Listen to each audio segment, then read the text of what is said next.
like when I think when Hutch went and got his Hava. Oops. Oh, I'm getting that was my fault. It's fixed.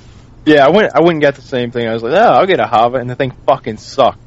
Because the Hava's quality is completely dependent upon your internet connection, if that makes any sense at all.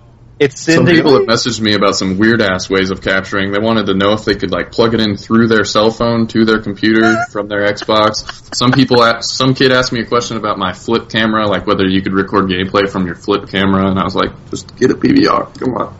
Yeah, I get weird messages, like people talking about VCRs and stuff. I'm like, you serious? A VCR? Like, so you're gonna, like, record it onto a old-school VCR tape and then, like, use some weird program to, like, turn that into some kind of digital format? Like, no, dude. Just that guy we were talking about. Next generation consoles might have, like, recording built into it, like a step up from theater mode. You can just record it. I've heard that, yeah. That guy I was talking about that's trying to build a channel by hating on us, he records by pointing a camera at his television.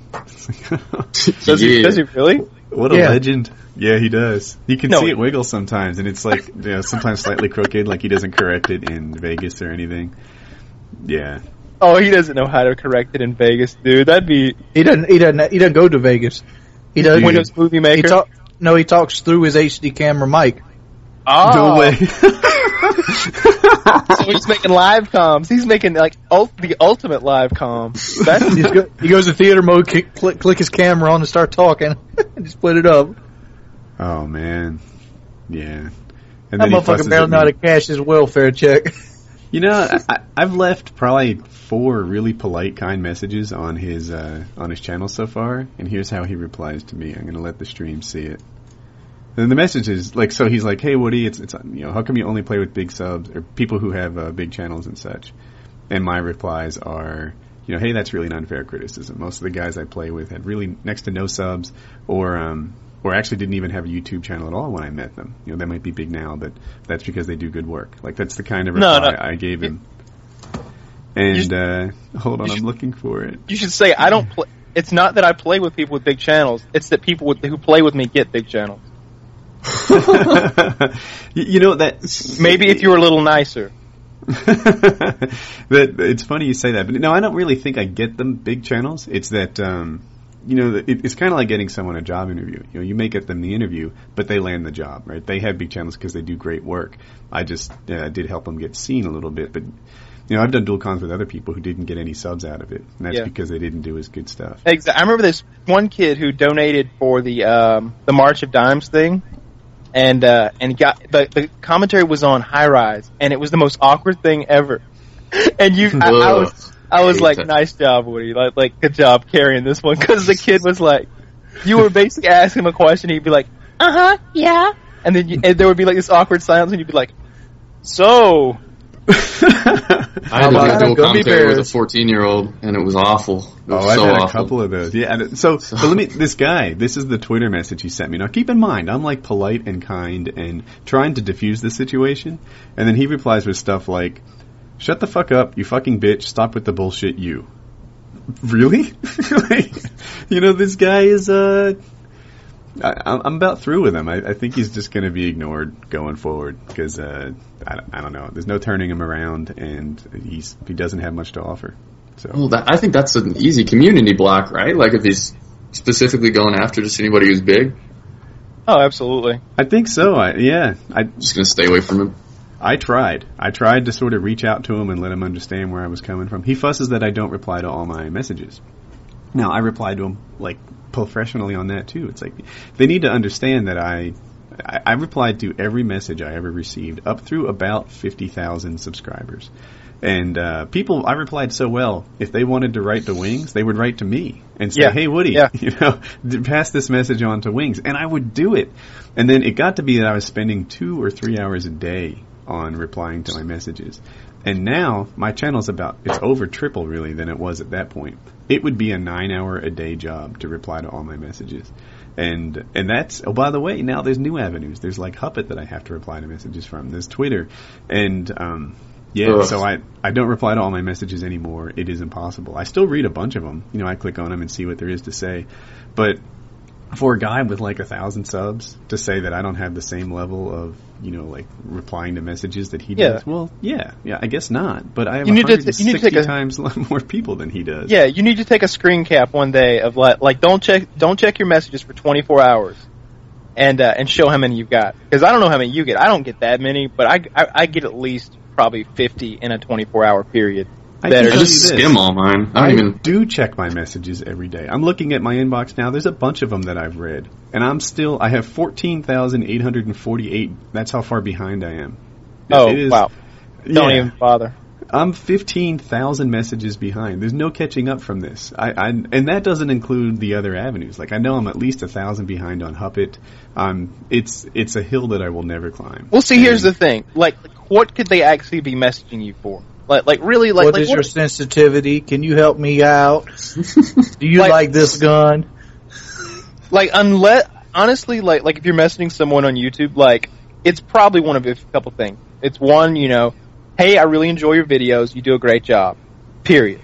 That's awesome. I get that a lot, and I appreciate it that you love the videos. You can say it in the comment box because I read all my comments too. 2, it's what can you do for me? 3, it's fuck you, cocksucker. Your mother is a whore. I love those, especially when they're written in Russian. So here, let me go through some of my messages. Here's one. How do you prestige so fast? I'm first prestige. Like, I stopped prestiging. I've gone through 2, like 0 and 1. And he wants some advice on how I prestige so quickly. Let's see. This guy wants to know... there was another one. Here's someone who wants me to check out somebody's channel because he's funny. Here's one. The title's FPS Russia. Nice. Can you ask if he's played the game AVA? Do you want to ask me now? I don't even know what AVA What's is. AVA? I don't know. All right. So here's another example of someone who sends me a message so that they can send somebody else a message. Here's one. It's about Wings of Redemption. It's a tutorial on Wings. I know you get tons of messages a day, but I hope this one will get through.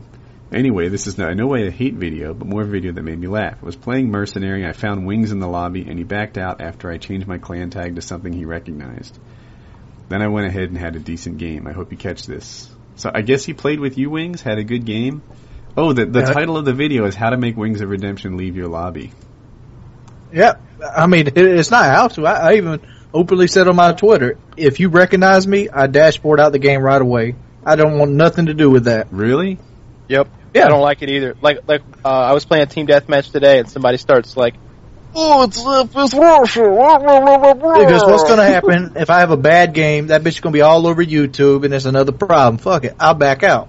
Yeah, I'm just going to leave. Like, chances are, I'm going to have an average game. I'm going to go like. Funny how that works. Yeah, exactly. Most of the time, I'll have an average game. There's a setting that you can make it so that nobody can talk to you unless they're on your friends list. Do you guys run that? Because I know I tried it for a while. Blame Truth runs it.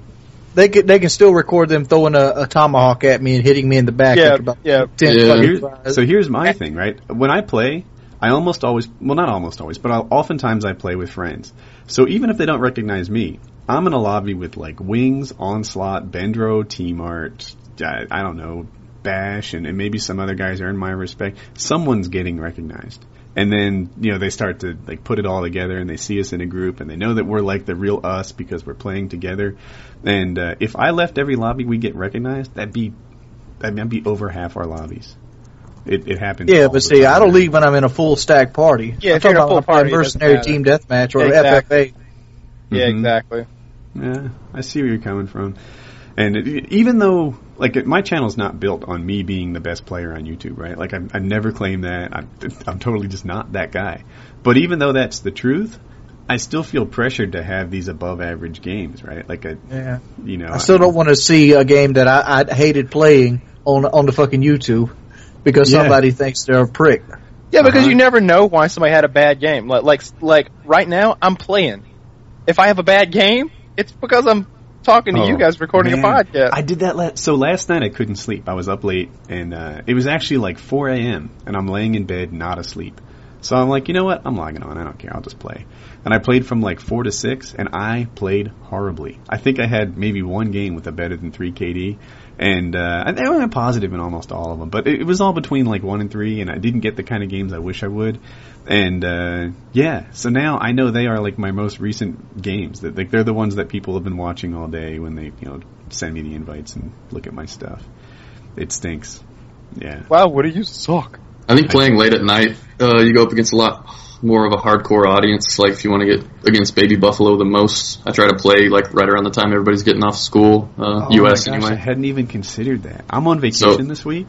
I'm totally doing that. Whenever I play late, I run into game battles people and 10th prestige, 9th prestige, full demolition lobbies, things like that. Me running into strong players doesn't bother me. I play late night all the time. I could give two shits and a fuck. I just hate. Me too. Here's what I hate. I hate when I get in the lobby and somebody recognizes me, so he brings 2 or 3 of his friends in on his friends list so they can play with me. And now my mercenary team deathmatch has turned into me versus a team. That happened to me last night. I think they were joining each other's session, which might just be the way they have fun together, because they weren't always on the same team or anything. I mean, it was MTDM. But they were all like chatting around, enjoying each other's company in the lobby. So these were guys, like a lot of times Mercenary Team Deathmatch has people who don't have anyone to play with.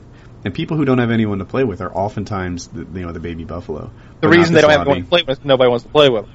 Well, or they might just be new. They haven't developed their friends list yet, or who knows. But usually the guys who don't have like a bunch of friends waiting for them are the guys who aren't playing it every day and such. And not this lobby. These guys, I guess they hung out in Mercenary Team Deathmatch and played with and against each other all the time.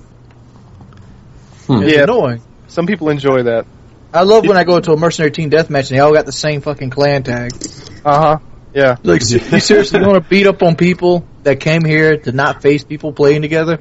I'll say this: the guys that I met, that I'm talking about, they were cool. Like I don't have a problem in the world with them. They recognized me. Well, at least one guy recognized me, and he was totally easy to get along with, no problems.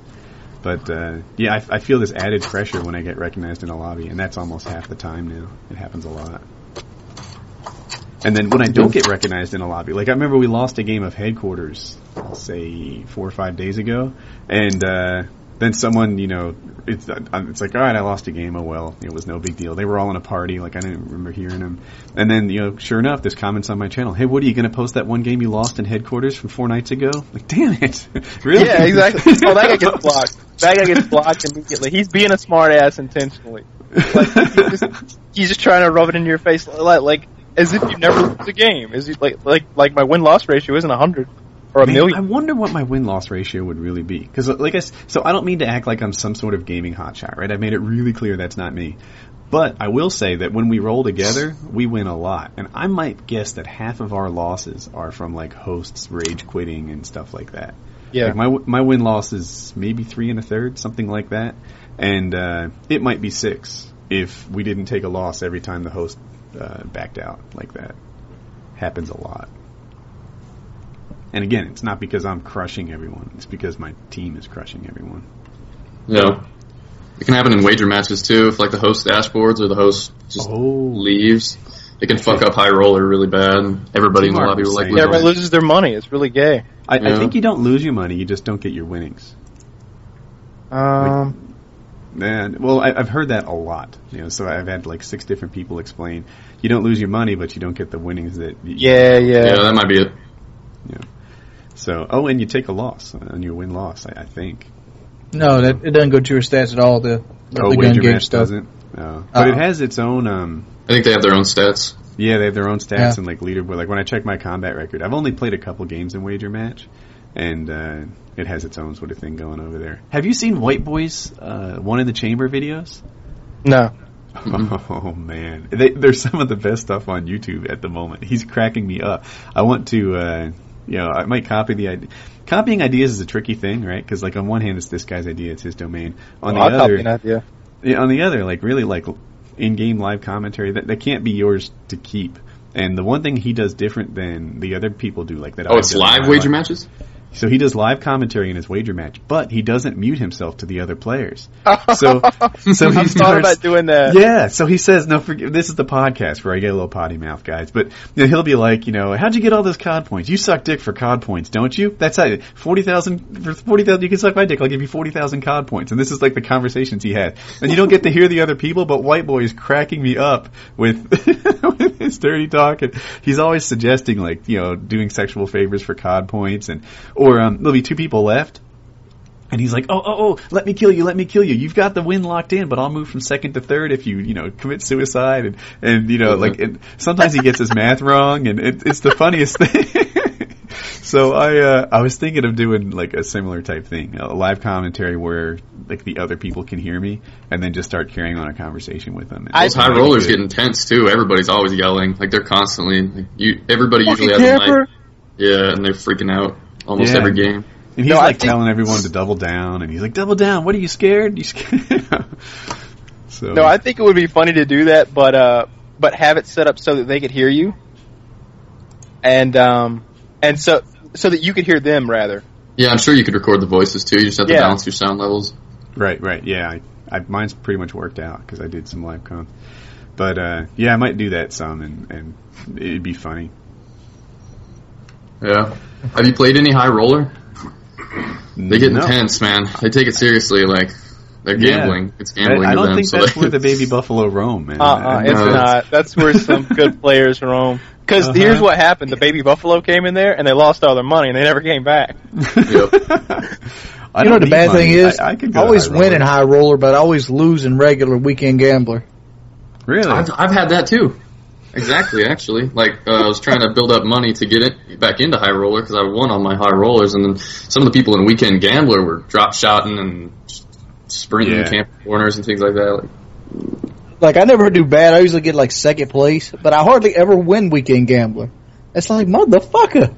Yeah. I think some people have found some spots on maps too that just work. I played a lot of sharpshooter, and there's certain just spots where you can just basically guarantee that you can just look left, kill a guy, look right, kill a guy, look left, kill a guy, over and over and over, and you can just keep building up a streak.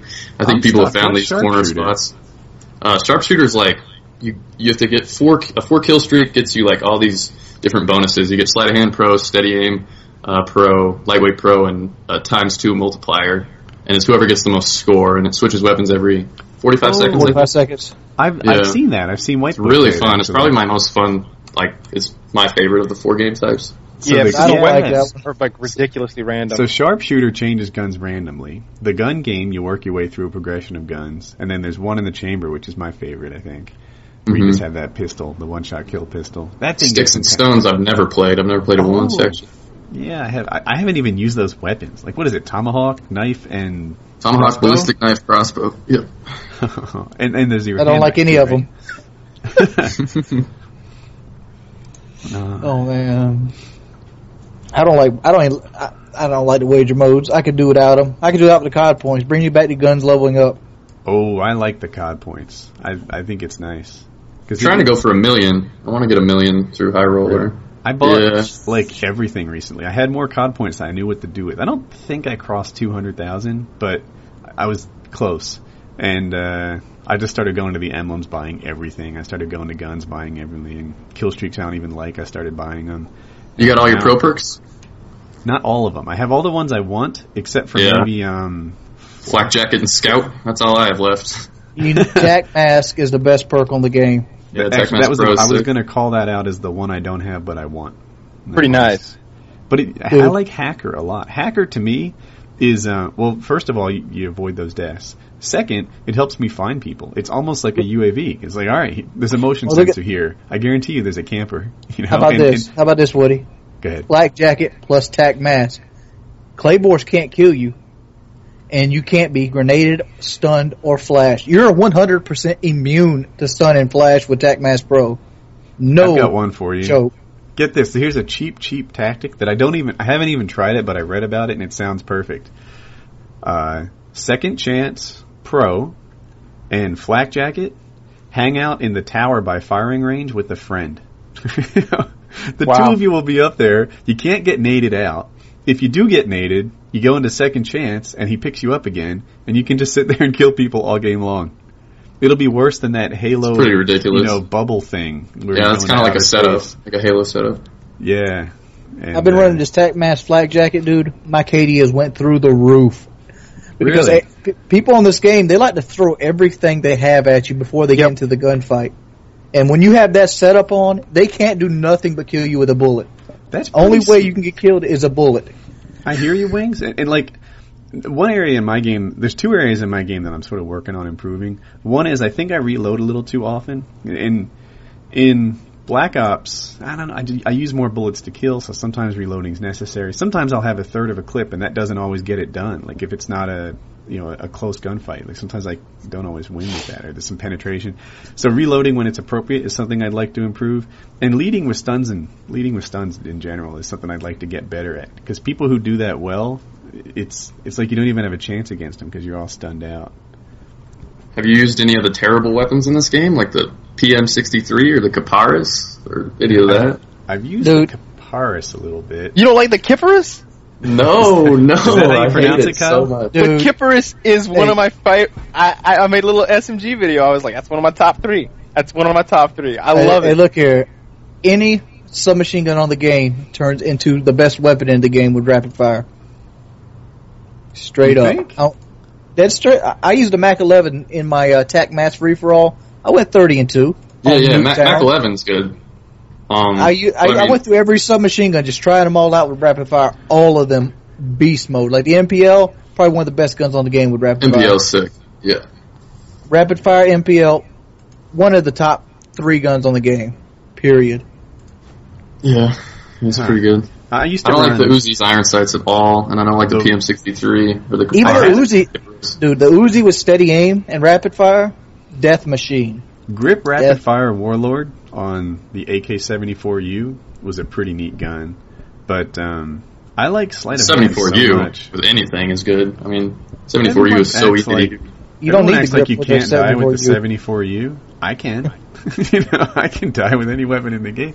It's good, but I don't think it's that better than the FAMAS or no, the assault rifle. No, not compared to an assault rifle, but compared to the other SMGs, it's much easier to use. Dude, look here, I'm better with the 74U than I am with the FAMAS.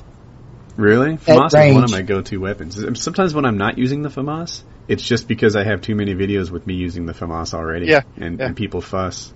I don't listen to those motherfuckers. I use the M16 when I want to use the M16.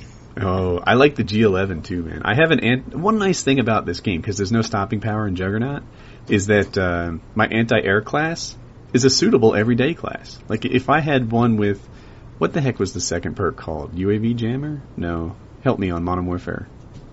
Cold-Blooded. Cold-Blooded Pro. So, if I had Cold-Blooded in Modern Warfare 2, I felt like I was at a pretty big disadvantage against all the guys running stopping power. In Black Ops, if I'm running, I guess, Ghost, that doesn't hurt me. I'm fine with that. I'm still running Sleight of Hand. I'm still running all this great stuff, and it's my anti-air class. So it's like opening up another class. I feel obligated not to use Ghost or Second Chance because it's a comment storm, from anyone. Like, if they see you using Ghost or Second Chance. Like, I like using Ghost. I've had a few gameplays with Ghost. Fuck Ghost users. They need to die. So my only class with Ghost is my anti-air one. It's actually Ghost Pro, and that's my anti-air class.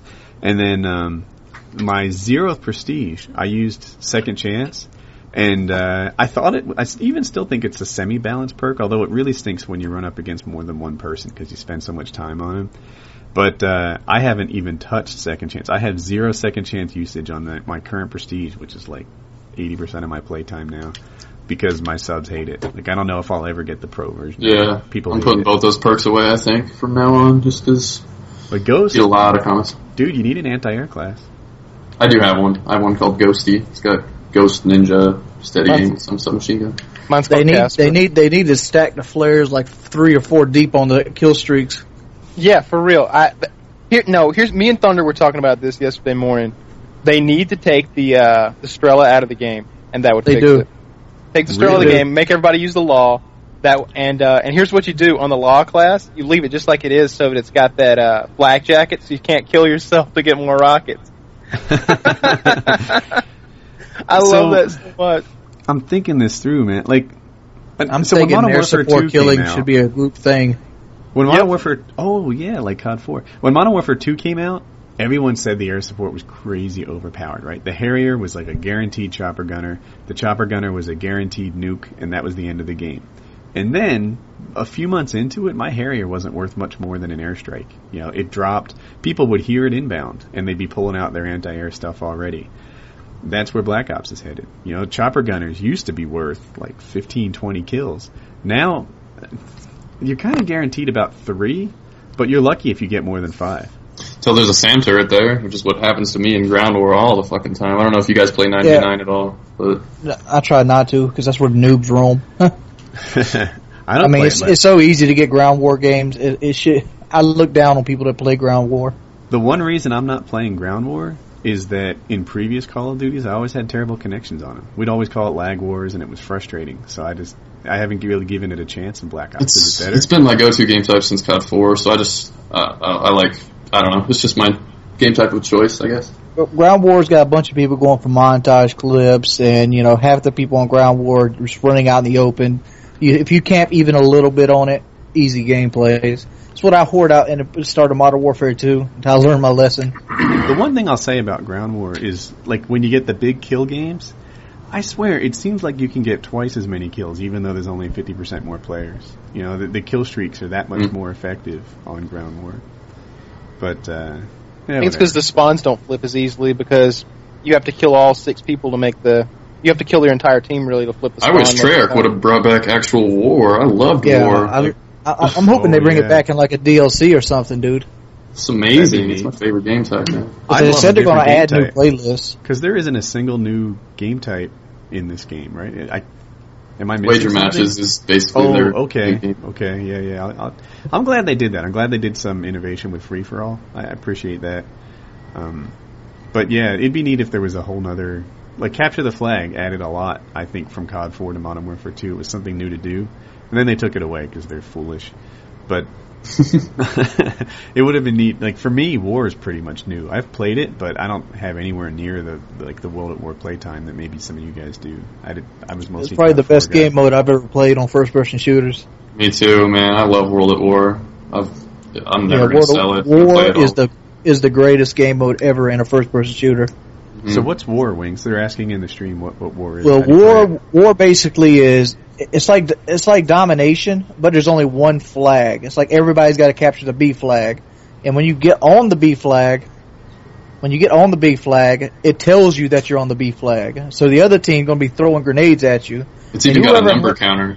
Yeah, it tells you how many people are on the flag. So everybody's coming for you, and basically you have to stop the other team. If you put a "thou shalt not pass" on them, and you get that, and you gain momentum. So if your team's getting more kills than the other team, you gain momentum, so you capture the flag faster. If your team starts dying, you lose momentum, and they start capturing the flag faster. So it's basically a game balancing kill whoring and playing the objective. And there's 5 flags, and they're positioned all over the map. Some small maps, there's 3 flags like Dome and shit. But, it's kind of like Domination and Headquarters mixed with Team Deathmatch. It's really good. So I thought it was the best. It's like Domination that you stand on the flag to cap it, although I think it caps a little slower. And but there's only one flag being focused on at a time. So it's kind of like Domination, where everyone's focused on that B constantly, and it's just that die fest. And I don't even know how to play it, right? Like, because on one hand, if you just say, well, I'm so elite, I'm a Slayer, and you stand off to the side and pick off kills, that works. It does work, but I don't know. It just seems like almost like doing that in Headquarters. I'm so elite on the Slayer, so I'll just stand on the side and kill people and stay out of damage. That would work in Headquarters if every time you got a 10 kill streak, the Headquarters cap twice as fast. No, not twice as fast. You build the team's momentum up. You can capture that. You can capture the war flag in under 3 seconds. Yeah, I'm just giving an example. Yeah, you need in war. You need a guy who's camping. You need Slayers. You need somebody out there who's not going for the flag at all, who's building kill streaks and getting that 10, 15 kill streak, so that the people who are running, say, UAV, counter UAV, SAM turret, or whatever, can just run and die over and over, and that's how you get the flags capped. You need people running the flag over and over and knocking them off of it, but you also need a guy in the back who's picking them off with an M16, getting that big kill streak to build your momentum. So I hear you, but you also don't need 5 of those guys. No, of course not. You wouldn't want 5. No. But I mean, it wouldn't hurt to have 5 if you had 5. Like seriously, that's the thing. Like you could play it either way. Like you could have a full team of 6 people who did nothing but run at the flag, and you probably win. You could have a full team of 6 people who really camped a lot and just had tons of kills and had such momentum that they only had to be on the flag for 3 seconds at a time. It's an interesting game mode. Every 60 seconds, just constantly. I mean, that's what would usually happen. So I haven't played it as much as you. I've played it, but I have not like you guys have. And so I won't pretend to say I know the strategy. It's pretty interesting. Yeah. It sounds more complicated. Why didn't you play much World at War? Woody? Oh, because I played COD 4 and I wanted to get, I don't know, I didn't want to start my learning curve over again. Yeah. Like I didn't begin COD 4 when it first came out, so it was it was like, I know now World at War's out, which one should I play more? And it was like, I don't want to start over. I'm just starting to learn this one. So we'll probably kick off the podcast soon. Yep. Yeah. But I'm kind of sad that I'll probably never see another World War II shooter game. For sure, man. World War II is the greatest battle in mankind's history. Yeah, never's a long time. That thing's going to be retold over and over and over. There's always going to be another little part of that war that can be told. And America's part in it only gets bigger. Yeah, well, there you go. I'm not sure it even started before we got there. I'll have to check. No, it didn't. We were there the whole time. I want to see Wake Island involved in a video game. I want to see I'd love to see I was kind of hoping World at War would do that kind of shit instead of showing Cliffside, show the beautiful waters and shit where you're fighting on a beach and you go up into the bunkers and shit. Hey, let's kick off the podcast. Did you play 43 at all? Yeah, you can kick it off. Yeah, I played it. That was just some beautiful fucking maps. We're ready when you are, Woody. Oh wait, Wings has to do the intro. Yeah. So Wings, you ready? Yeah. No one this week. 4, 3, 2. What's up, everybody? It's your boy Wings of Redemption, and we're back with Painkiller already, episode 33. Today we have your homeboy, Mr. 360 himself, MuzzaFuzza. Yep. Mr. 360, I like it. Yeah, Mr. Jump and Spin. Yeah, so normally there's 3 of us on here, and without MuzzaFuzza, with MuzzaFuzza there's 4, so now we have balance. Oh, great! Let's keep doing montage jokes. I like it. This will be the saving this up. How long have you been saving that up? I just came up with it. That's random. We went to bed about 4 o'clock last night. Genius. God damn it! I gotta come up with MuzzaFuzza jokes. Yeah, that's why he was up at 4 o'clock in the morning. Man. So Rob, did the so leading up to balance, right? There was a lot of. Actually, by the way, I should tell you on the record. Yes. Muzza. Sorry, phone call. That's a sweet ringtone. I like it. So leading up to balance, that thing had a more effective hype machine than I think any other YouTube video has. Now, I'll tell you, it was actually my favorite. There were a couple, there were 3 big ones. There was yours, there was Matrix Reloaded, and then there was Mike Maserati, something like that. And balance was my personal favorite. It was the one that I liked. And so I don't mean to knock it, but did it bug you at all that everyone was talking about balance, or was it a good thing? Did you catch it? People would be like, "Oh, I'm sorry, I'm distracted right now. I've got balance on my mind." So that day, Halloween 2010, 3 big ass montages. Grizz's Matrix Reloaded. Mine was supposed to come out a couple days before, but our editor, we've had clips done since before October. We were already done recording. October 1st was our last day of recording, and we sent all our clips.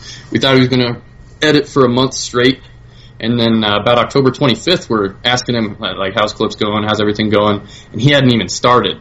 And we wanted this out before Black Ops, obviously, or else it wasn't going to get any views. It was Modern Warfare 2, COD 4, and World at War. So we rushed it. We didn't even fit all the clips in. It was only 11 minutes long when it could have easily been more than 15. We left out some triples, lots of quad sprays got left out, lots of feeds and stuff.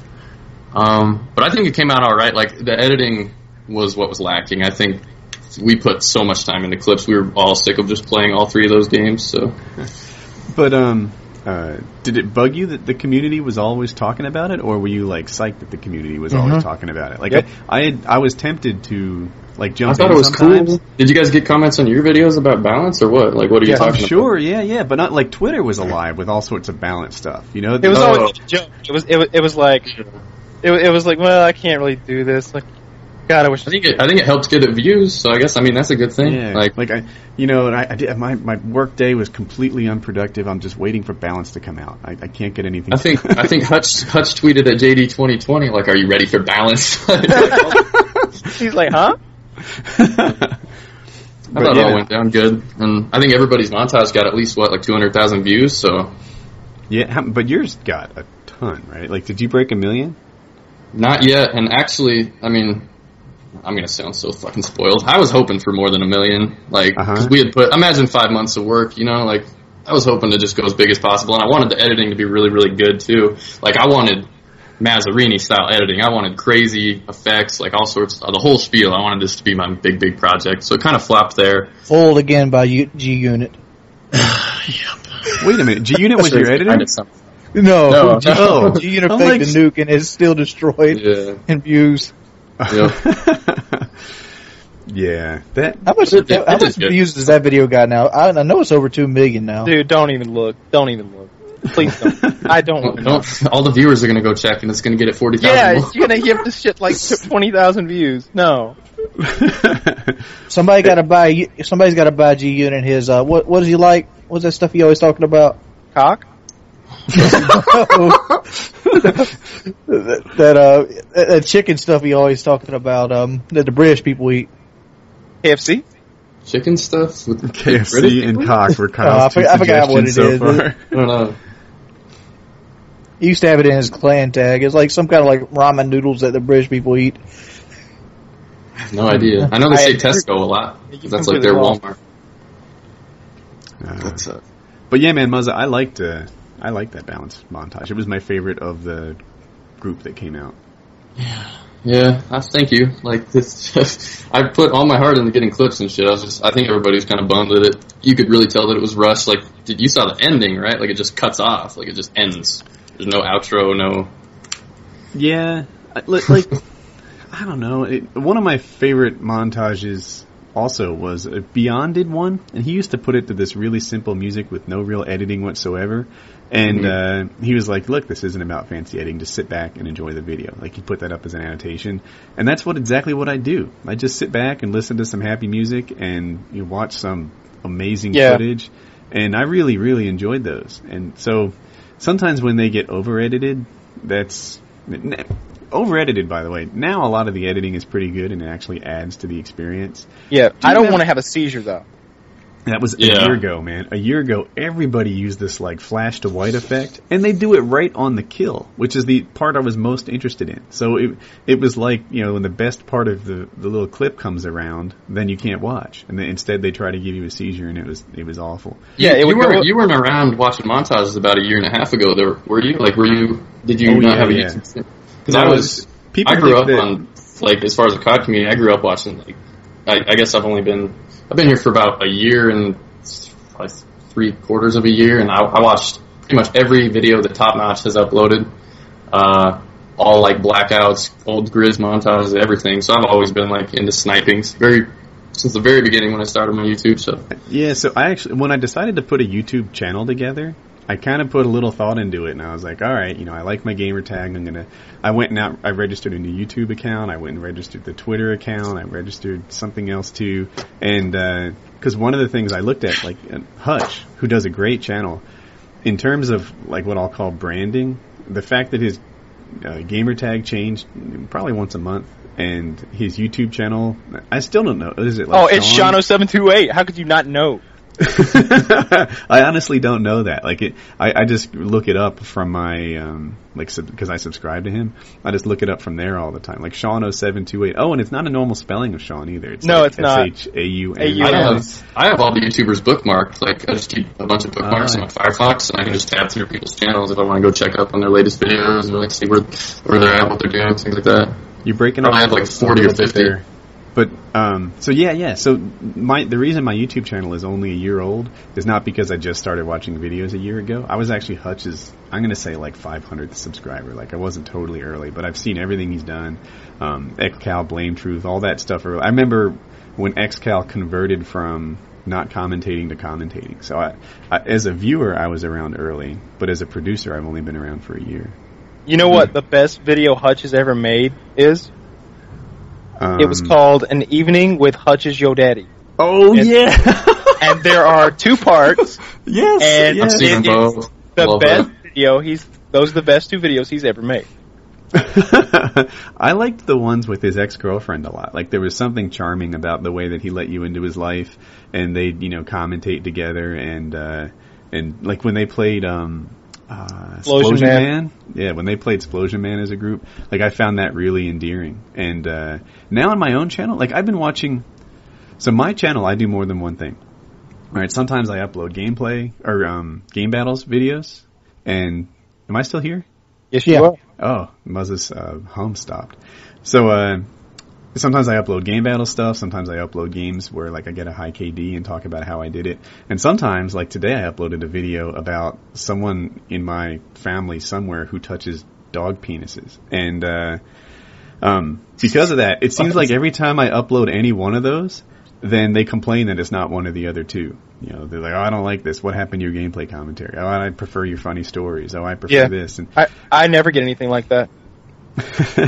I have a Fallout audience and a Black Ops audience, and it's really, really split, because I've been making a lot of new Vegas videos, too, and whenever I post a Black Ops video, I get a few thumbs down and some angry comments from the Fallout crew, and then when I post Black Ops videos, they're like, what is this Call of Duty shit? Like in exchange, I've tried to give people really good titles, I called my recent one, Bestiality Mode Engaged, and then in parentheses, I called it Naughty, and they're like, what a misleading title. Really? For a story about touching a dog penis, I think it's right on target. I told you it was naughty, and I told you it involved bestiality. What do you want? That's it couldn't be more descriptive. I think maybe they didn't know what bestiality meant. I'm not sure. But, I'm sure there's thousands that had no idea what the title meant. Think about the YouTube audience. You need to link them to a few of your favorite videos. So I went to Seananners' video. Now Seananners is there's never any reason not to like Seananners, right? I mean, he only does nice things. Then I looked at his comments, and there's so much enough of this bullshit. I want to see Minecraft. Where's Minecraft? Oh yeah, I was about to bring that up. How I went to his shit the other day, and they think he's only a Minecraft guy. I wonder if he. First of all, I wonder if he reads the comments, and if so, I wonder if he regrets doing the Minecraft thing now. I know he reads the comments. He did a recent vlog that also explained how he got that cut by his eye, and in there he talked about the people who he's like, look, I'm really enjoying Black Ops. I'm playing this right now, and if you guys that like the Minecraft, I'm sorry, but this is my current game. I switch games, and so that's cool. But it made me feel like I was in good company. Unless you only do one thing, you're not going to please all your subs, because some of them are going to be attracted to your other thing. Yeah. Who's happy Seananners did the Minecraft thing, the creator of Minecraft. You imagine how many Minecraft views he has? Imagine how much sold just because of that series that he's done. Yeah, that's insane. I think everyone that I know that bought the game bought it because of Seananners. Yeah. Rob, technically, man, you're too noisy. Technically, I own the game, but I've never played it. Really? Somebody bought it for me and registered me an account and sent me the password.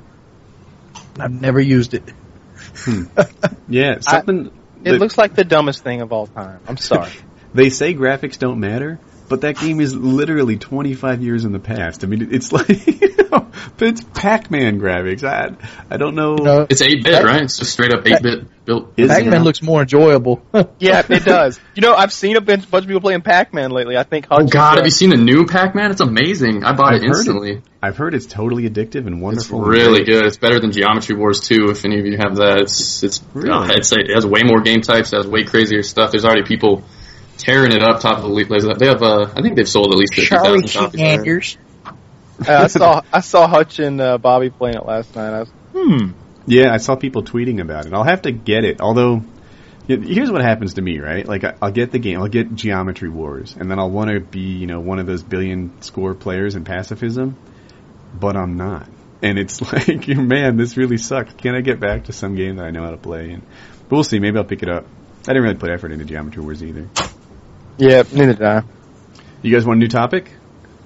Yeah, sure. Do you know if I can mute my mic while we're doing this? Because my girlfriend just walked in. That's not what I want. Tell her you're on a podcast. You said that it went down, right? Something went down when I do this? Oh, yeah. That's great. Sounds of silence. I know. It just tells us how much of the hum is your responsibility. So, yeah, you can mute it. I wonder if there's something you can do to silence it when you're not, when you're unmuted. But anyway, back on topic. This was a topic on Twitter lately. So, XJaws, if you guys don't know him, he puts out a ton of great videos. XJaws tweeted that he had a conversation with his teacher in school that he felt like how much your vote counts should be weighed on your IQ test, like on an IQ test, on your IQ. So, and then he asked Hutch to sort of, involve himself in that conversation. And Hutch really wasn't for it. He's like, that's just not how the democracy works. Everyone gets an equal vote. And plus IQ tests are flawed, which was a big part of Hutch's argument that, look, there's more to making a really good vote than how you would do on an IQ test. And there's lots of different kinds of intelligence and et cetera. So, forget, the intelligence thing, but if you were to change voting weights, how would you structure it? I would. Me and Jaws talked about this. Don't say it, Kyle. Me and Jaws talked about this for about half an hour, and tell me it's not on how much taxes you pay. If you have a YouTube account, you can't vote. First of all, I figured Kyle would say if you're a female, your vote counts less. No, absolutely not. I would love for the females' vote to count. I probably find myself in some kind of public office, but. Oh man, I don't even remember running. My campaign was 0. Man, I must have been a write-in ballot. This is nice. All right, I'll be a senator. No, here's what you should have to do. You should have to pass a test if you want to vote. And here's what's in the test. You have to pass the same test that an immigrant has to pass if he wants to be a U.S. citizen. You got to pass the immigration test, the citizenship exam. If you can't pass that, then you don't know enough about our country to decide how it's run or who runs it. Yeah. I think that'd be a step in the right direction. Like, you have to at least know what's going on or what kind of policies you're voting for. Yeah, Jaws brought this up the other day. He was talking about, like, back when Obama was running for president, and they went and interviewed these people, and they were like, so you're voting for Obama? And they're like, oh, yeah, we like Obama. And they're like, okay, so how do you feel about his running mate, Sarah Palin? Do you think she's going to do a good job? Oh, yeah, we like her. She's going to do a good job with Obama. Okay, yeah, that's good. But what about his pro-life stand? That's kind of unusual as a Democrat. How do you feel about it? Oh, I like it. I'm pro-life, too. I'm glad Obama's pro-life. And like, it's like they knew nothing about it. They were just voting for him because he was Obama. What do you think of Obama cut welfare? So wait a minute. First of all, Kyle, that goes on both sides. I could easily find people who say, keep your government hands off my Social Security on the Republican side. Yeah, but you didn't find them. What? They're all over the internet. There are so many people. There are protest signs at these teabag parties where they say, "Keep your government hands." That. What else do you call the teabaggers? Don't call it that. They call themselves teabaggers. All right, whatever. Do they call themselves teabaggers? Are you sure? Mm-hmm. Oh yeah, and they wear hats with tea bags hanging off of them as sort of this, I knew it was called the Tea Party, but they just call to call themselves. They call themselves teabaggers. Mm-hmm. Wow. Should start a COD clan. They should start a clan. That's awesome. But anyway, yeah, so there are ignorant people on both sides. There's no doubt about that. As far as how to change weighting votes, like if you were going to do that, that's not a bad start. I wouldn't mind current events playing a role too. Exactly. That's what I was going to say. It should be updated. It shouldn't just, it's good that you know that Washington was the first president and, you know who John Adams is and you understand those things. But it'd also be good if you knew who, like, Mitch Romney was and what he was up to and that, his religion is a sham. You need to know things like that. His name's not Mitch, it's Mitch. You lost your vote. I'm playing zombies on level 31 right now. Dude, there's 100,000 people who just heard you say Mitch, man. They're good. They know. They know. You're nitpicking. What was I going to say? I bet right now. Not I bet. I saw a survey that said 80% of Republicans didn't realize that taxes went down since Obama became president, right? Like a third of the cost of his stimulus plan was tax cuts. And people don't know that. They think that he's raised taxes. So, in terms of like, where the ignorance is, it's on both sides. There's no doubt about it. So, Muzza, if you were to change voting weightings, what ideas would you have? Like, how would you do that? Oh God, I don't know. I think people should just be informed about the actual policy that they're voting on. Like, I don't think they shouldn't give politicians a personality. You shouldn't vote for somebody just because you like them or how they look. It should be all about what they're actually going to do, don't you think? Like, maybe we could keep the politicians in like one of those isolation chambers and not even let them use their real voice, so we don't know what they look or sound like. They have like that computer voice. Which program do you want? Which set of policies do you want? Because that's basically what it comes down to. They have what they want to do already pre-planned. You should use that speaking program that they use for the Master Chief machinima videos. I am a little too far. I am pro-life. It is the way to be. And they're like, why not just have it in text? Like at this point, couldn't they text just write would be out their better. position? Text would be better. I like that. Wings, did you want to jump in on how you would wait? I do. There's a couple things about voting. First off, about the whole campaign trail to begin with. I think if a person wants to run for president, he should not be allowed to receive campaign contributions, because then it becomes who has the most money, and generally people with campaign contributions won't kick back, and that also affects the presidency. And second off, I think you should keep it simple about terms of voting. Mount Rushmore, you should be able to name all four of them and why they got up there. But I like it. If you had to run on your own campaign dollars, right, so there's no contributions being accepted, wouldn't that mean the rich win every time, and that you couldn't become a politician unless you were already wealthy? Okay. No, because your party supports you. No, your party would support you with an equal amount of dollars from each. Like, let's say the Republican Party could spend $250 million on their candidate. The Democratic Party would also spend $250 million. If you're an independent, you're fucked. Why not them get also, like million? This. How about this? No TV ads either. Like you see no TV ads, no slandering ads. Like you'll see these motherfuckers be like, "Well, this guy, he smoked weed when he was 10." It's like no. I love the one that where they went after that guy in Florida, the Taliban Dan ads. When they completely isolated the guy's words, where he was saying that you should focus on the parts of the Bible that say you should cherish your wife and ignore the parts that say you must dominate her. They isolate it and say, You must dominate your wife. And then they cut it out, and then it goes, it's in the Bible. And it makes him look like he's evil, and then the guy calls him Taliban Dan because that's what the Taliban does as far as, like, being controlling over the women. They call him Taliban Dan. That was Alan Grayson who did that? And fortunately, he lost. So I actually kind of liked some of the stuff he did. Like, Alan Grayson is a rabble-rouser, right? He's not afraid to say anything. And when it was about, like, the healthcare and the public option, he was the guy that said, the Republican health care plan is die and die quickly because it's cheaper, or something very close to that.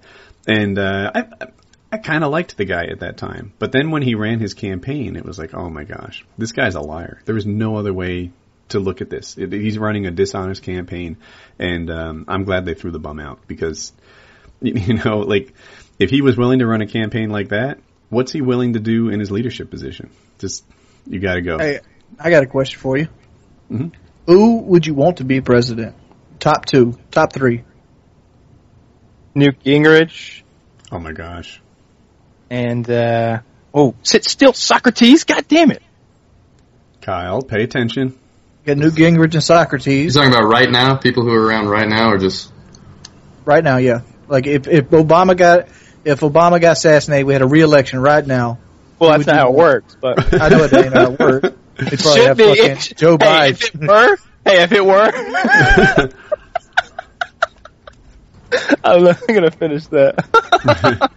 All right. I just turned 19, so I'm brand new to politics, brand new to even voting. I haven't even got my chance, So I can't even think of any presidential candidates that I'm excited about right now. Like on the Democratic side, of course, no one's even. Kyle's going to hate 2 of my choices. Yeah. What do you think about Palin running for 2012? I don't think Palin's going to do well. I think for comedic value, it'd be cool. Yeah. Speaking of comedic value, I bet you want what's his name? That comedian from where is it? What's his name? The guy from Al SNL. Franken. Yeah, the guy who makes faces at people in Congress. Yeah, that guy's a real all-star. I like him. I like Al Franken. Al Franken every time he my third speaks, choice. it's like, oh my god, that guy is so educated on every topic, and all the issues that he really lined himself. Are you? Whenever he lines himself up with an issue, to me, it is incontrovertibly the right side. Like, remember when there was the one where the woman wasn't allowed to sue after getting raped? And all the Republicans lined up and said, yeah, if she gets raped, she shouldn't be allowed to sue her employer for that. How do you defend that position? I mean, they talk about being bought and sold by your campaign contributions. This was Halliburton that she wanted to sue, and they were, all the Republicans were supporting Halliburton when they, and she went to her employers multiple times and said, look, I feel like I'm in danger. There's a problem here. I need to be put in a safe situation. Can you help me? And they're like, nah, get back to work. And then she gets raped, and she was raped and beaten and left in a shipping crate for 3 days. And then she was found and rescued. Holy shit. And the Republicans all said, no, arbitration's fine. You don't have a day in court. See, she should have been if she were in the kitchen, that wouldn't have happened. Right. So that what was she doing in the workplace anyway? That was one of Al Franken's pet issues. And to me, it's like there's a right and a wrong in there. And, he lined up on the side of morality. And I can't understand why anyone was on the other side. Al Franken's actually a pretty neat pick, Wings. You've heard about the WikiLeaks stuff, right? He's my third pick, though. I mean, the one I figured Kyle hate would be my second pick, which is Jesse the Body Ventura. Oh, he's all right. He's all right. I mean, he's a little extreme, and he's pretty busy doing that show where he exposes government stuff right now. But any man who can walk around carrying a minigun do pretty well. Plus, he is a sexual tyrannosaurus. So. Yeah, but Ventura, he's another very smart man that came up from wrestling roots and acting roots and all this. But he's been there and done that. But you never see Jesse Ventura as president because he has all this background. Like, Jesse Ventura took steroids when he was wrestling, Shit, that doesn't matter. No, seriously, Arnold Schwarzenegger could run for president. I think he'd do quite well if he actually couldn't. He's not a U.S. citizen. That's I knew Kyle would get there. If he were, from America. But, you saw how well he did in California. And he's doing great... He's unpopular there now. But you know what? No one stays in office very long. I can't think of any president in my history that left office after their second term and was really popular and on top of the game. Even Reagan, who was he won 49 states in his reelection.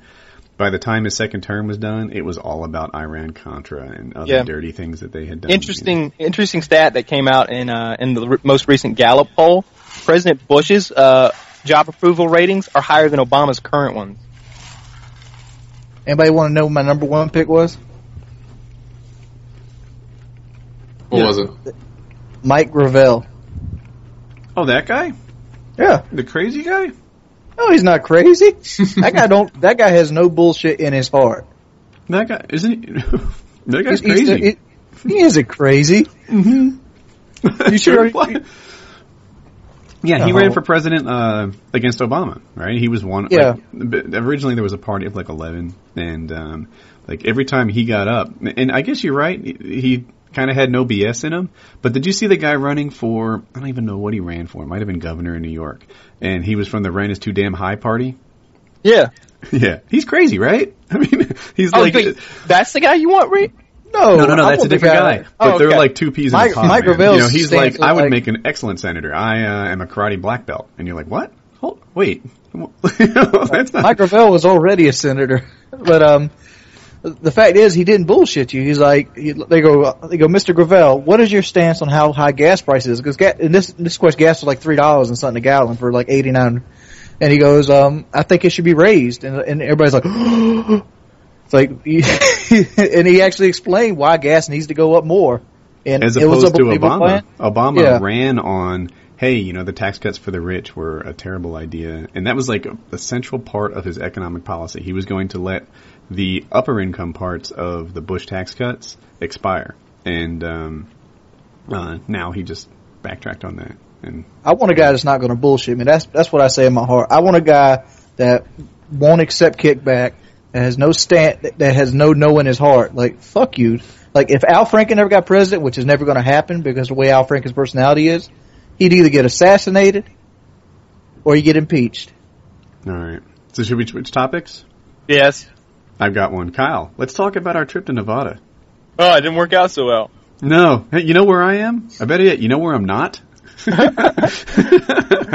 At the Venetian right now? I am not slapping at a the hooker Venetian. on the ass? Dude, this looks like the man cave. So Kyle, tell me if I get the story wrong anywhere. So this guy from, I guess I'll call him a gun shop, right? It seemed like a pretty big spot.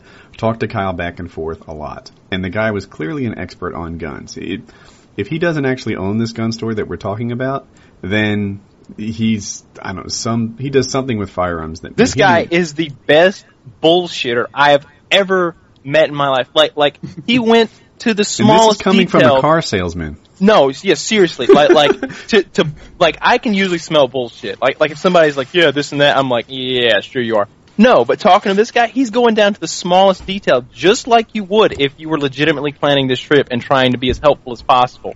He's like, would you like a rental car or a car service? I'm like, well, I don't really know my way around. I think I'll go with the car service. He's like, okay. Now, what hotels were you interested in? Was you could do this one or that one? He knew like 5 or he must live in Vegas because he's going through the hotels.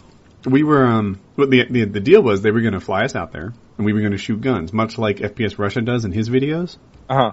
And I had all these cool thoughts, like what I was definitely going to do was shoot a remote control car as it raced toward me with the fully automatic weapon. Like that one was on lockdown.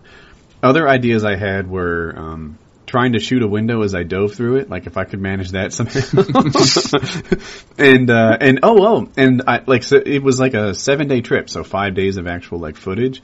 And I was going to shoot myself in every video, and then as the day went along, I'd be like more and more bandaged up. Like first my foot, then my thigh, and then a little head wound, and like work my way along. And I was totally psyched about that.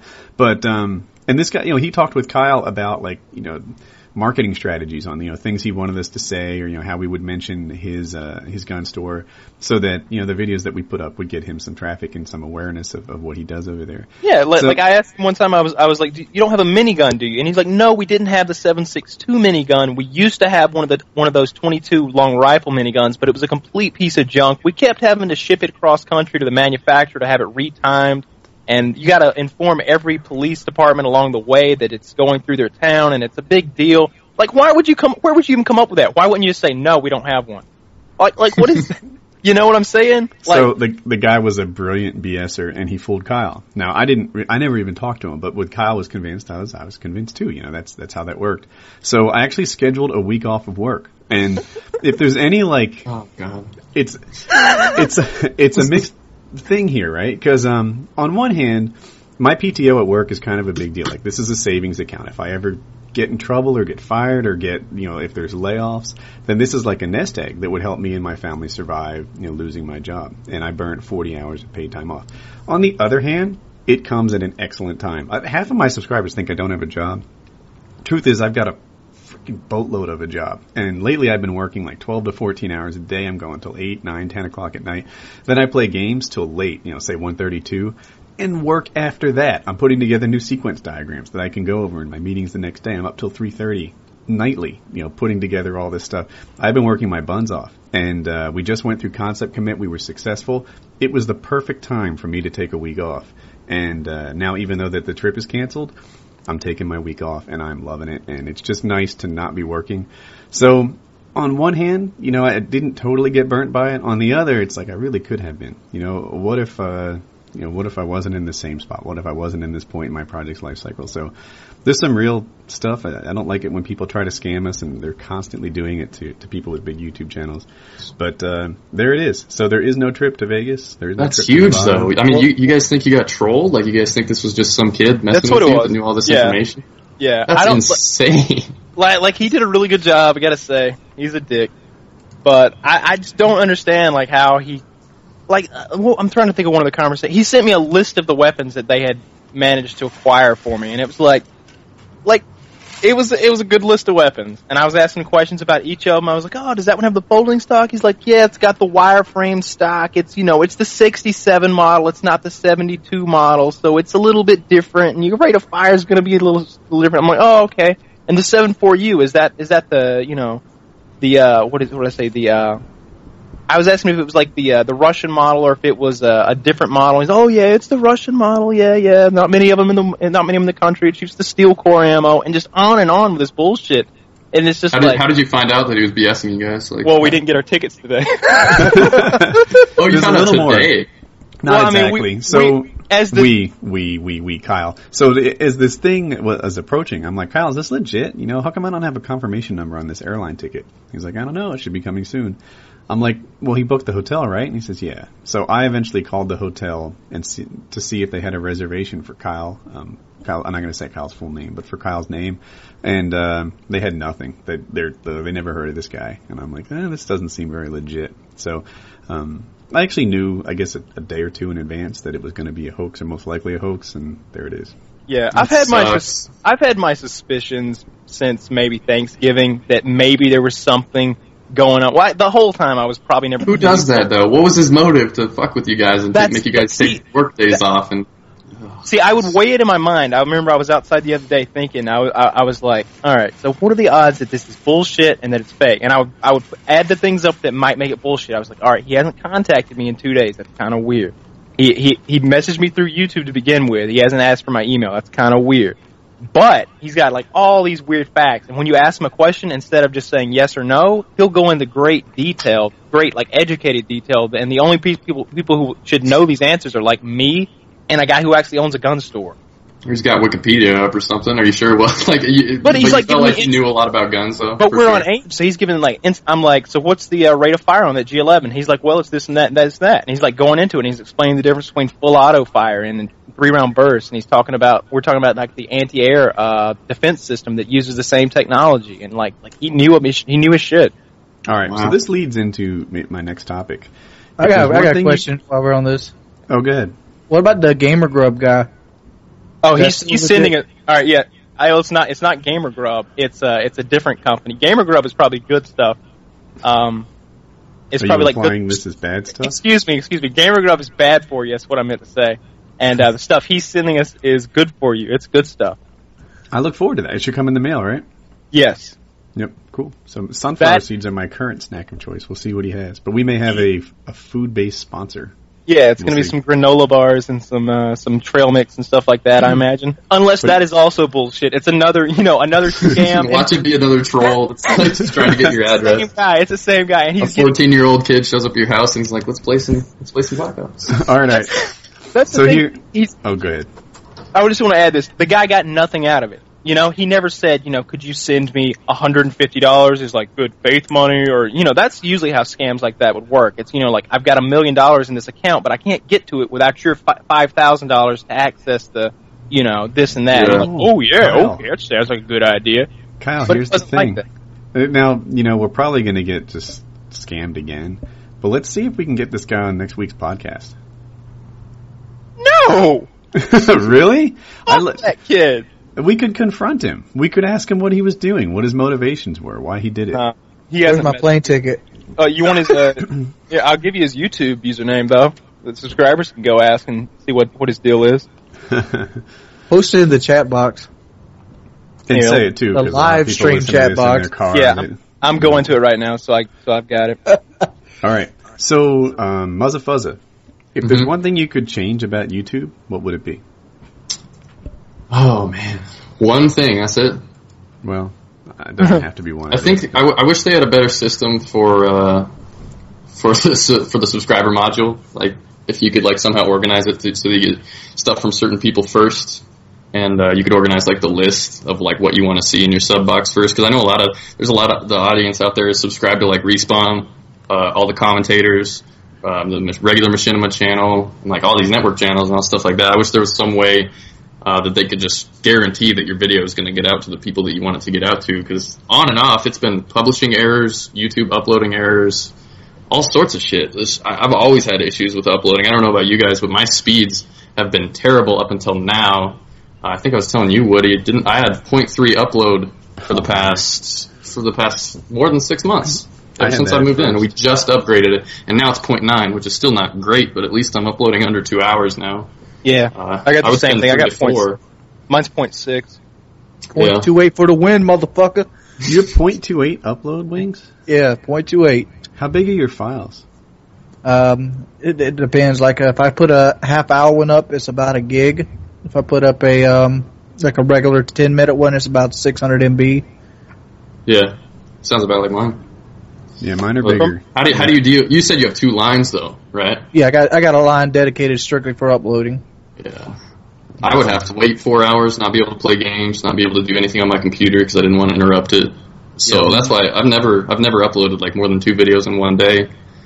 But I want to start getting there. I just got to find some fiber optic. But I live in the middle of Montana, where there's no fiber optic, nothing. Yeah, that's the same place I'm at. Area, anything. If there's something I could change about YouTube, it'd be a better way to communicate with people. Like, if I could have a frequently asked questions thing that people would read, it would handle, what headset do I have, what's my sensitivity, all those common things. Then, ooh, I got one.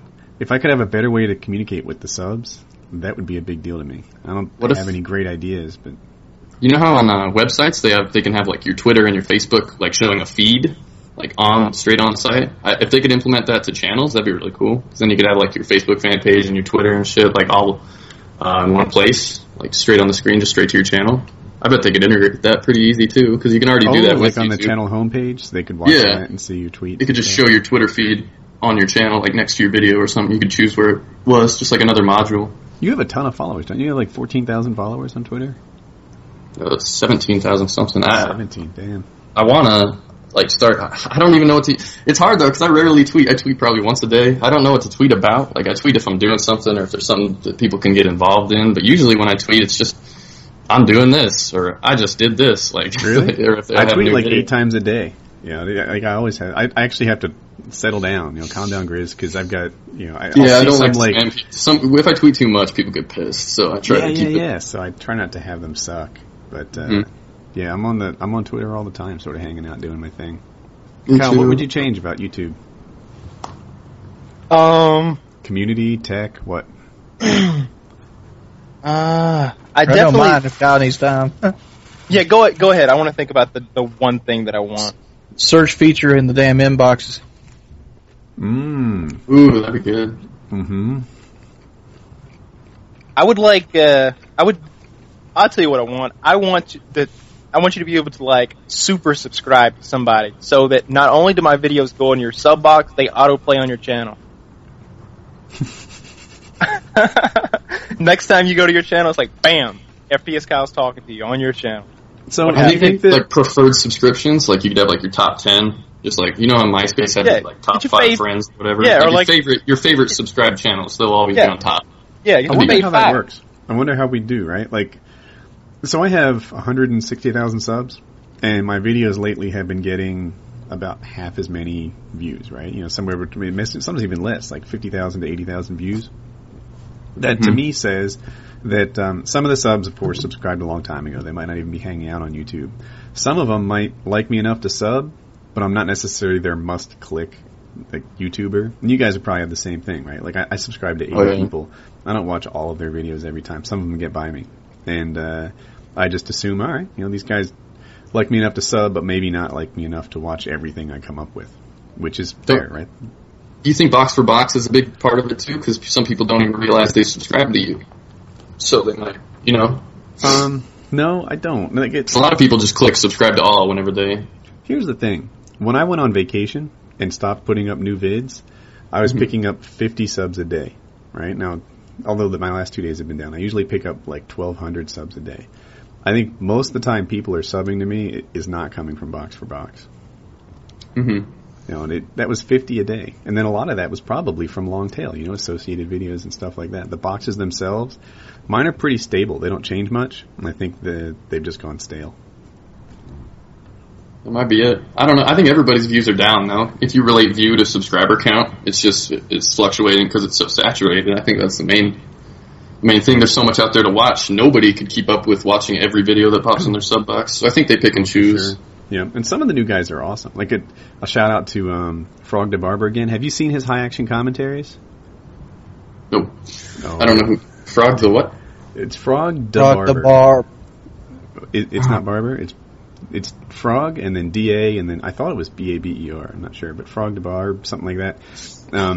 He did something new. He uses theater mode really well, and he uses this like dramatic music. You know how in movies they add this dramatic music and it adds to the tension. And the games are good. Usually they're kind of close, but they're not like the game themselves is not what makes the video special. What makes the video special is the way he like narrates it and flashes the camera from here to there and like, oh, I just got shot, but my boy, and then he'll like switch to some other point of view, and it's clear they're high effort videos, and is one of the new guys that have come along that are doing something special. You know, he's not just some complete random pointing a camera. I'm glad people are still finding new stuff to do when there's thousands of people out there that have PVRs. Like finding something new to do is hard, so props to anybody that comes up with any crazy new ideas. Yep, yeah. So before him, I felt like Onslaught and T-Mark came up with something new when they started like going to aerial view and flying around and drawing on the screen, and Frog has. So people are still innovating, and I think they always will. I think about like, you know, television and how much better it is than from 50 years ago. You know, they come up with new concepts that'll keep happening. Yeah. What other topics we got? I think we talked YouTube. Pretty much we covered everything that we have issues with, right? Is there anything else you guys have issues with as far as YouTube.com? I'll tell you something I hate. I hate this fucking Crossbow. Wings, are you playing games during the podcast? Yeah. You're not? I don't like that. You know, I give the podcast my full attention. I come up with these lists. I do these topics. I keep the flow going. You jackasses, I'm happy if you talk at all. All right.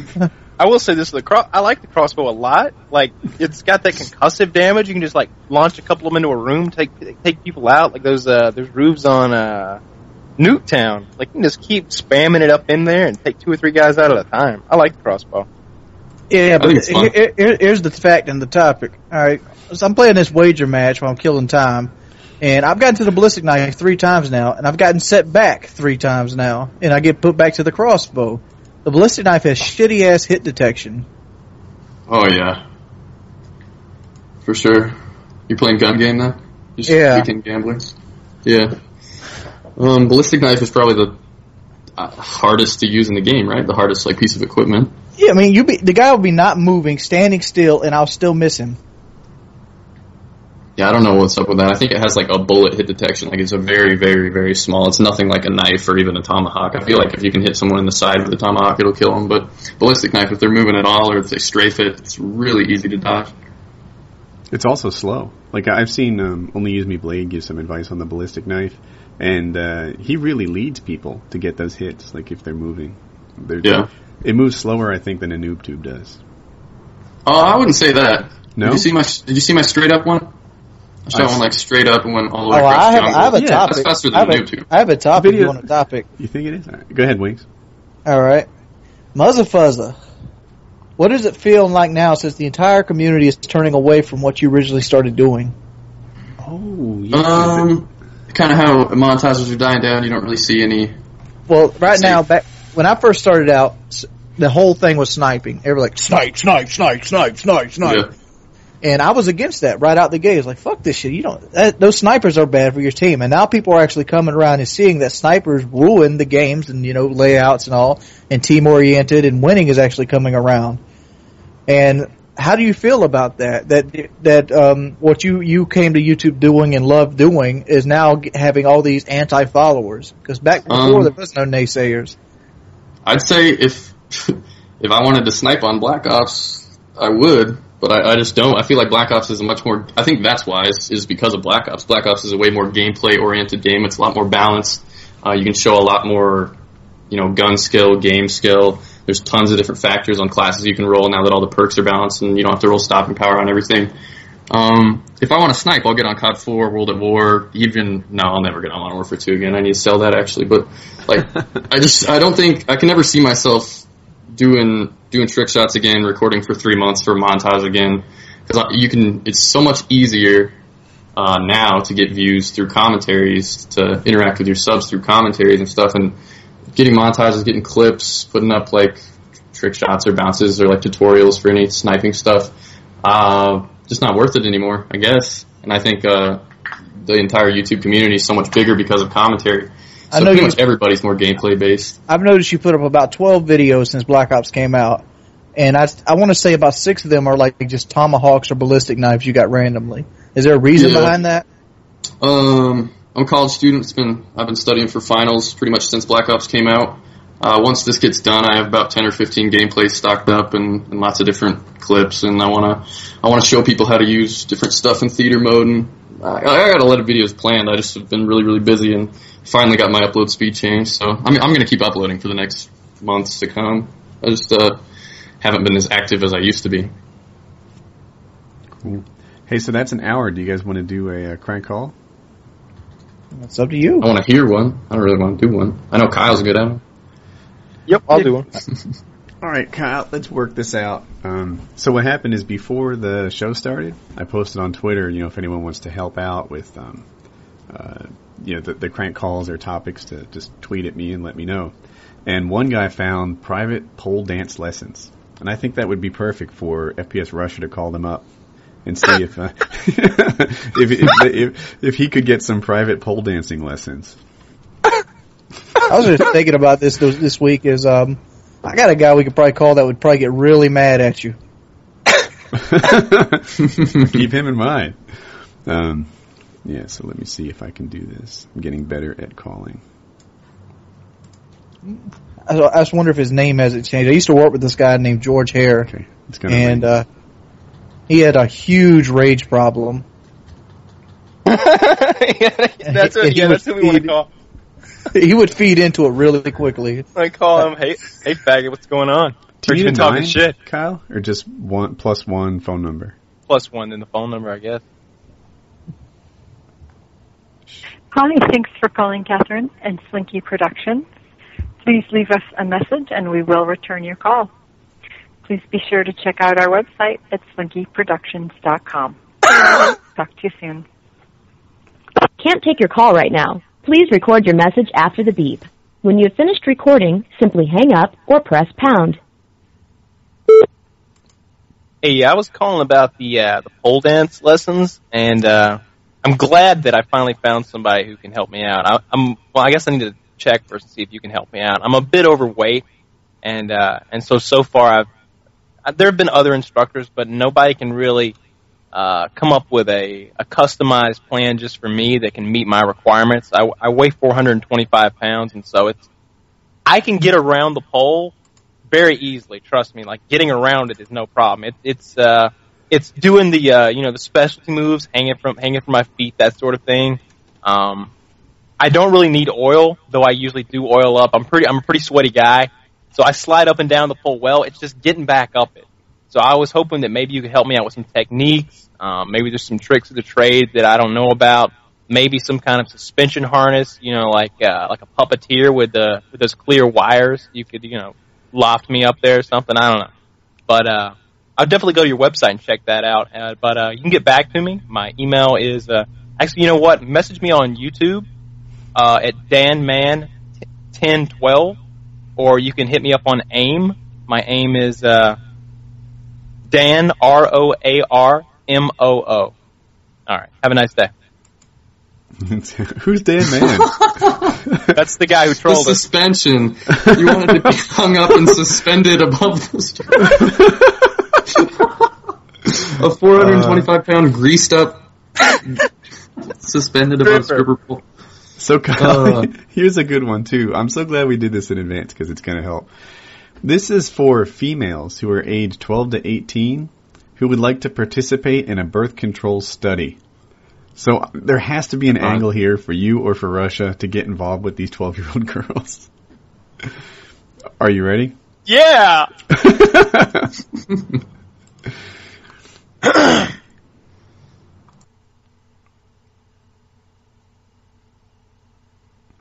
Should be ringing soon.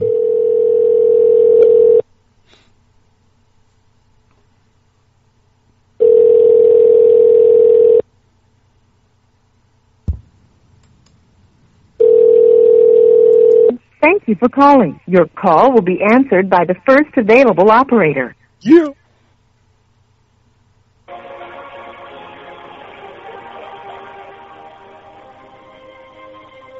Love this song.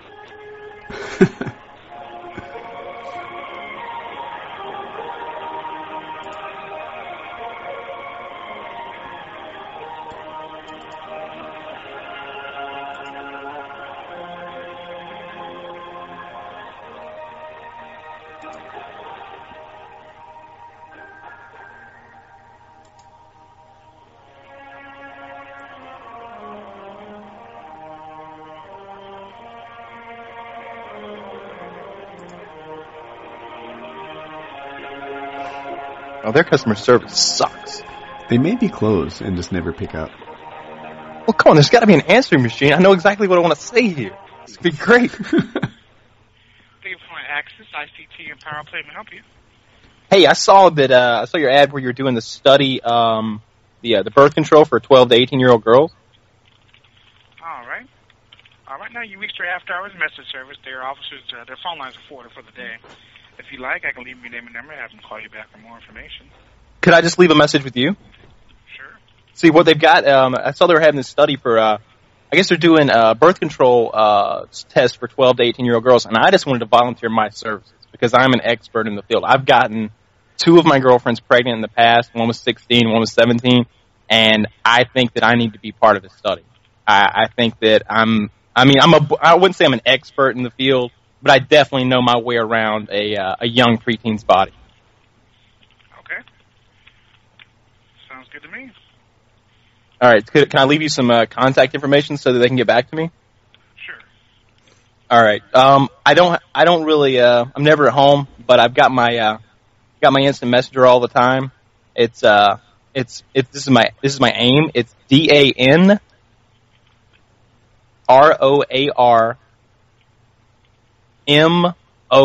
It's Dan Roar Moo. Gotcha. All right. Appreciate it, buddy. All right. You have a nice night. You too now. I'm an expert in the field of getting preteens pregnant. Sounds good to me. Sounds like this guy that shits you is going to have some cops knocking on his door. Knocking on my door. Outside of Kyle's house in 20 minutes. I just see. Well, I mean, Woody's hosting the call, so that'll be at Woody's house. You're gonna get Chris Hansen. I just imagine an FBI agent with his knee on the back of that kid's neck, like stealing. He's like, I'm an expert around a 17-year-old boy's body. Put him in the van. He's like, no. That might be the one to end on. There are Asian DVDs for adults for sale. Oh, very good DVD. All right. You sound like you're interested.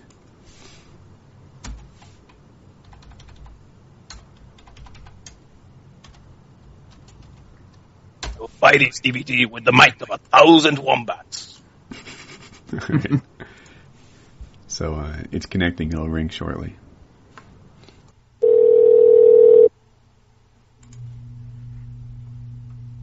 It's like the Enterprise has started up in the background.